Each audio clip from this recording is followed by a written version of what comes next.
கட்சியை கலைச்சிருங்க விஜய். உங்களுக்கு ஆள்றதுக்கு திறமையே காணாது. இத்தனை உயிரை பலி கொடுத்துட்டீங்களே.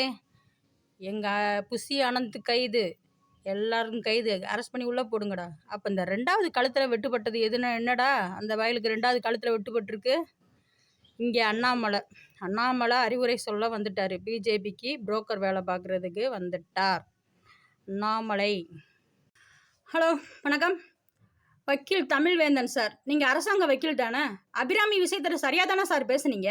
விஜய்க்கு ஆள்றதுக்கு தகுதி இல்லாட்டினா இத்தனை பேரையும் வெட்டி தின்னு கிரிமினல் வேலை பார்த்த இவங்களுக்கு தான் தகுதி இருக்கா?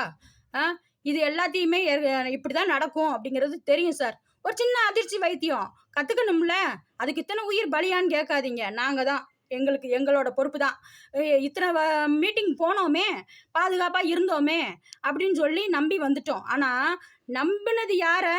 நாங்கள் விஜயை பார்க்கணுங்கிற இதில் இந்த காஜி பயல்களை, இவங்க போலீஸ்காரங்களை நம்பி தானே சார் வந்தோம். அதனால தானே இத்தனை கொலையும் நடந்தது.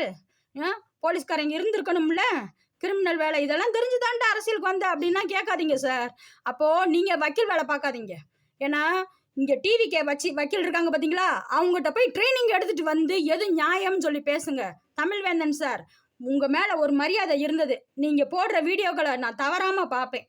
என்ன ஆனால் என்னைக்கு தளபதியை வச்சு நீங்கள் அன்னைக்கு ஒரு வீடியோ போட்டிங்க, இப்போயும் தளபதியை பற்றி வீடியோ போட்டிங்க. அரசியலுக்கு இறங்குறீங்கன்னா இறங்கிருங்க சார். என்ன இல்லை அப்படின்னா எங்கள் டிவிக்கே வக்கீல்கிட்ட பேசிட்டு வந்து இறங்குங்க. சரியா? நாட்டில் எது நல்லதுன்னு கெட்டதுன்னு நாங்கள் ஒன்றும் உங்கள் பேச்சை நம்பி நாட்டு நடப்பை பார்க்கல. நாட்டுக்குள்ளே தான் நாங்களும் இருக்கோம். நாட்டு நடப்பை தான் நாங்களும் பார்த்துக்கிட்டு இருக்கோம்.